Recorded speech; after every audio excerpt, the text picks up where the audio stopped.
Sawa. Kama hilo haliwezekani, acha nitoroke nikakae kwa Kilaka bila ruhusa yenu. Ishi hapo hapo. Yaani baada ya donda unachukua sumari la moto mwingine. Unanitafutia nini kwa mjomba wako? Unataka nipe taraka? Unataka nifukuze?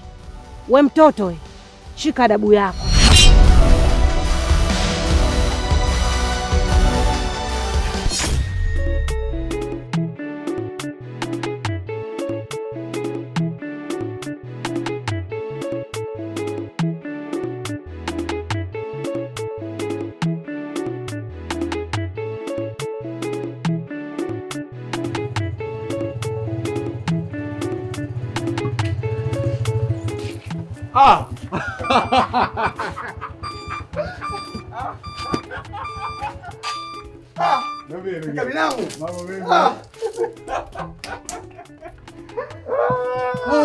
Hatimaye najua ulikuwa unajua kwamba nitakuwa nakuletea. Nikasema umenipiga chanya la macho. Ilikuwa safari lazima nije. Mjomba, tumefika bwana. Ndugu yangu. Yes, yam. Vipi kaka? Sawa. Kumbe ndugu yetu. Bwana, huyu ndugu yetu. Ni bodaboda hapa kijijini. Kumbe ndugu yako blast. Sema kuuliza, alikuwa mvivu kuuliza. Sababu alikuwa ananiuliza sijui kwa mzee gani. Lakini mimi nikatambua kwa blaza Zege, ndio maana nikampitisha hiyo njia. Akakumbuka kuna mnazi fulani hapo. Kuna kipindi alikuwa mtundu sana umshikaji aliniambia. Mchangamfu sana. Story nyingi sana bwana. Karibu blaza bwana. Bwana hapa bwana ndo maskani bwana. Au si? Hapa ndo maskani kwetu. Karibu sana nyumbani kwetu. Asante bwana. Sasa ngoja kwanza. Hebu nitilie namba yako kwa ajili ya ule mchongo ule. Mchongo? Kama sasa. Bwana. Basi kwa ndugu yangu mimi nitakupigia alafu naamini tutazungumza. Shukrani sana mwanangu. Sasa nitoke juu bwana. Bwana huyu akudai? Nishamaliza naye. Bodaboda huko ajabu sana anachukua hela kabla ya safari. Sio nimemwelewa. Hamna, sema tunaogopa watu wa mjini nyinyi mnakuaga matapeli mwelekage. Basi sio kwangu bwana. Vipi ndugu yangu?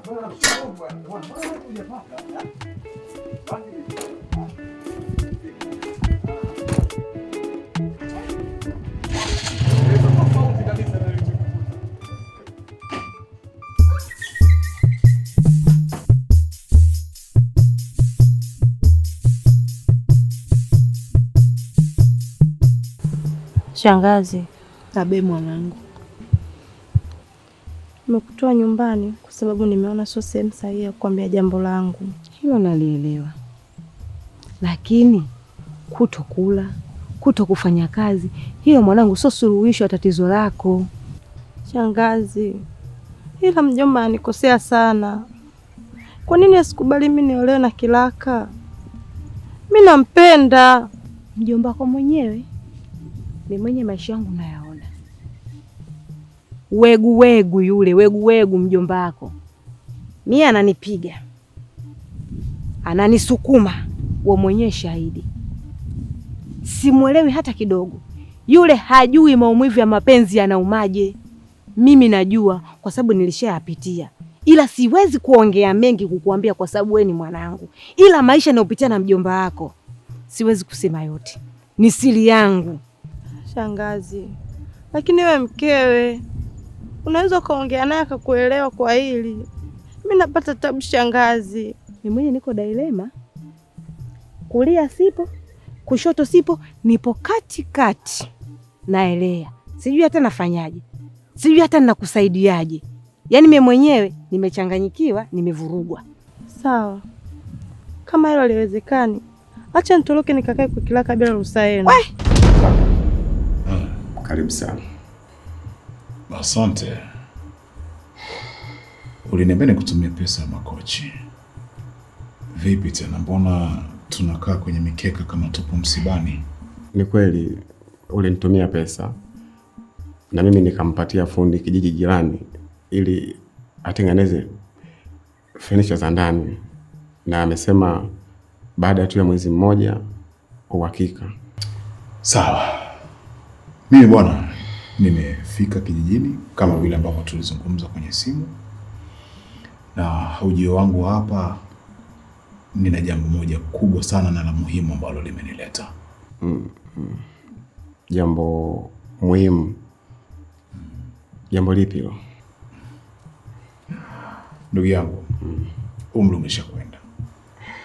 Na hapa nilikofikia kiukweli peke yangu sitoweza. Ni muhimu kama nitapata msaidizi. Ila nilikaa nikatazama huko ambako naishi, nikaona hapana. Sitoweza kupata mtu ambaye nitaishi naye kwa muda mrefu. Nikaona sehemu pekee ambayo naweza kupata mke ni kijijini kwetu. Kwa hiyo jambo kubwa ambalo limenileta hapa, nimekuja hapa kijijini kwa ajili ya kutafuta mke.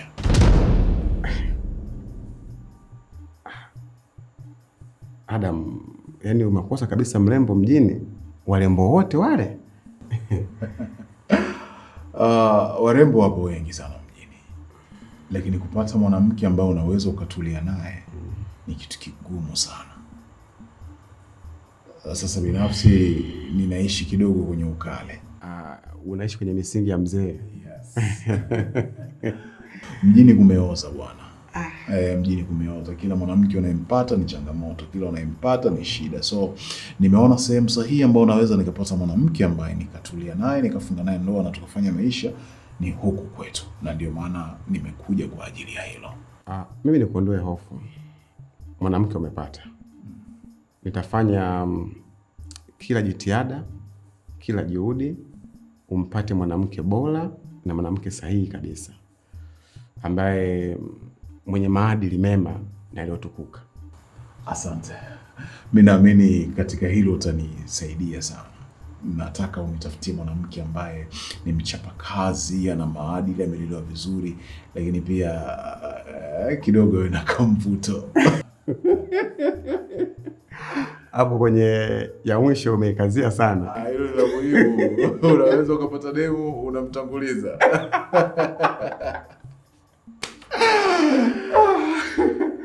Basi mimi nafikiri ukinisaidia kwenye hilo, kwa sababu wewe uko hapa muda mrefu, ndio utakuwa umenisaidia sana. Tutafute kaya ambayo unaona kabisa hii wana maadili mema katika malezi, ili tuweze kupata mtu ambaye tutamuingiza katika familia yetu.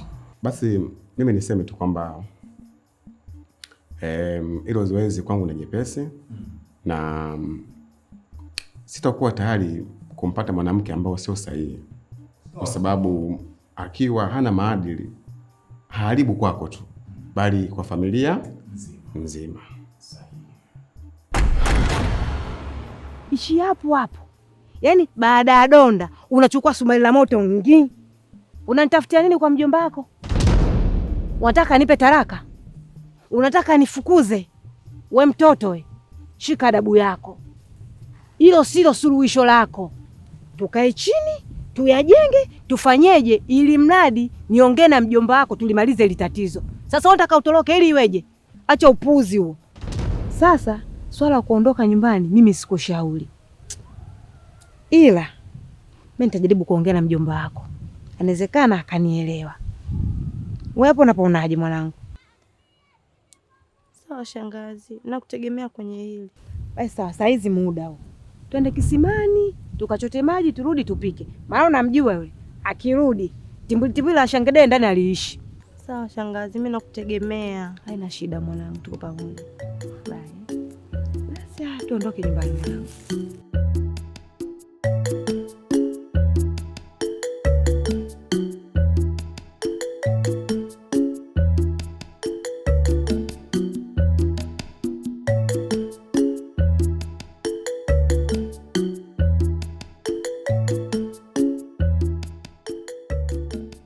Kiukweli ndugu yangu, sijapenda kabisa hichi ambacho nakiona. Pamoja na yote, nilikuwa nikikutumia pesa kila wakati ulipokuwa ukihitaji. Ulikuwa unazifanyia nini? Hebu tazama hii nyumba. Hujapaka rangi, hujaweka madirisha ya vioo ambao nilikuwa nimekwambia uweke. Ndani huko pako ovyo, viti hujanunua. Hivi kweli ndugu yangu? Odi nini? Vipi brother? Sawa sawa. Kama kawaida. Poa mzee. Poa. Inakuaje? Fresh brother. Basi mimi nikajua utachelewa bwana. Wewe acha brother, nilipitia hapo kwa mzee Omari. Jana nipeleka bidhaa zangu. Sasa leo nimepitia hapo, nikatoka hapo ndo kaja hapa. Chuma iko wapi? Chuma nilimwachia dogo. Nimwachia dewaka kwa sababu nikasema ningeja na chuma itakuwa mizunguko ni mikubwa sana, hata wewe mji pia utahujua vizuri. Sawa, sema sasa hivyo umefanya kitu kizuri, kwa sababu naamini tungesema tutembee na bodaboda nisingeweza kuona mji vizuri, hata mitaa mingine usingejua. Bwana, nilimpigia simu GSM hapa nikamwambia kwamba nataka aje ili anipeleke niangalie mazingira ya hapa kijijini. Hiyo nzuri. Nataka nitembee kidogo nisafishe macho. Mazingira kidogo. Hiyo jambo la heri. Sasa ndugu yangu. Mimi nafikiri tungeenda. Sasa bro. Sasa buku. Mwanangu bwana unanipasua sana kila siku. Bwana. Poa brother baadaye. Hapo. Sasa.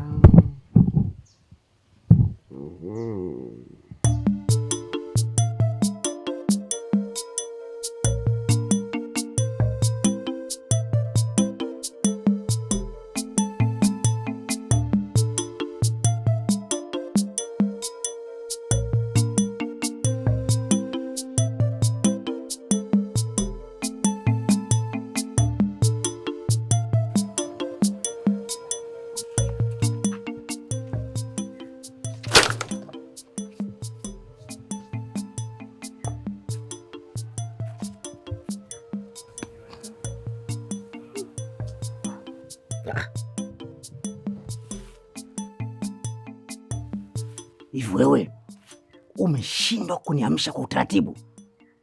Na kuuliza wewe. Nashtuka kama na degedege. Si nimekumusa. Niache.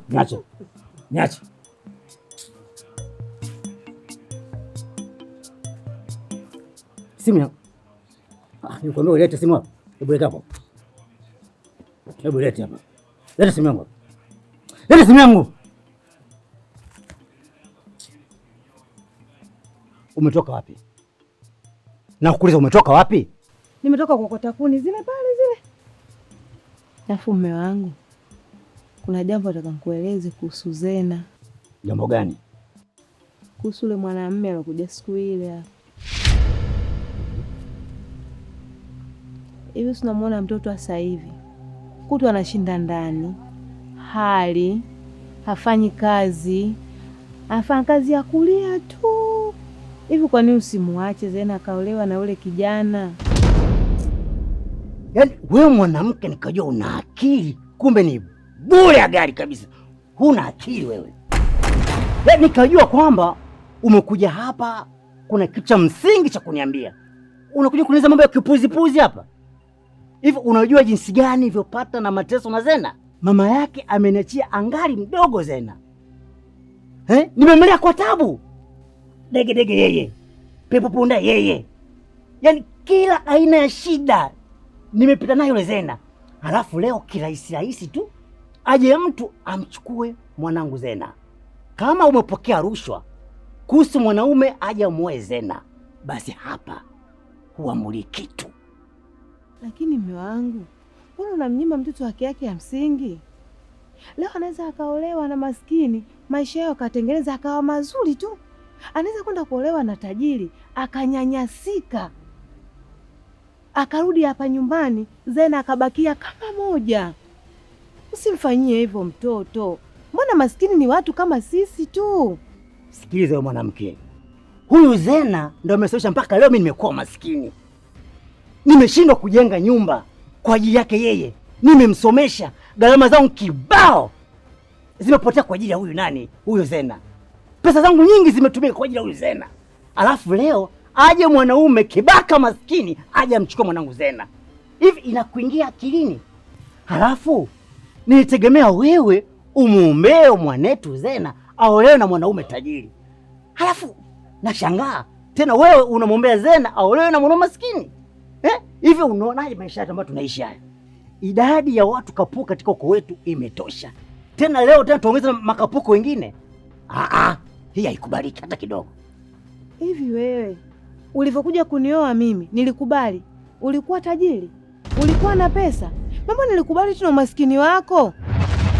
Kwa nini mtoto unamkataza siolewe na mwenzie ambaye alompenda?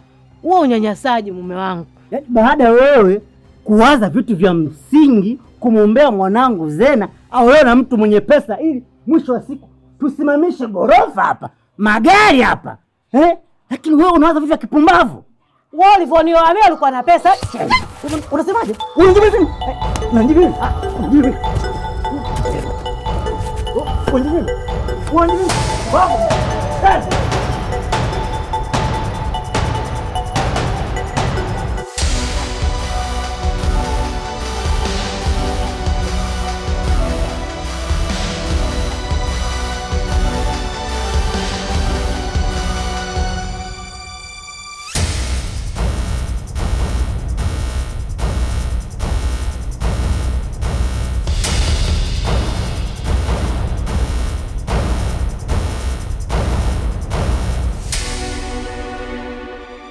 Bwana mkubwa, kwa kina Zena ni pale. Ile nyumba inaonekana ile. Pale ndo kwao. Kwenye huu mwembe huu. Huu mwembe, ile nyumba mbele. Maanake huu mwembe wote upo kwao. Ile nyumba mbele ile pale.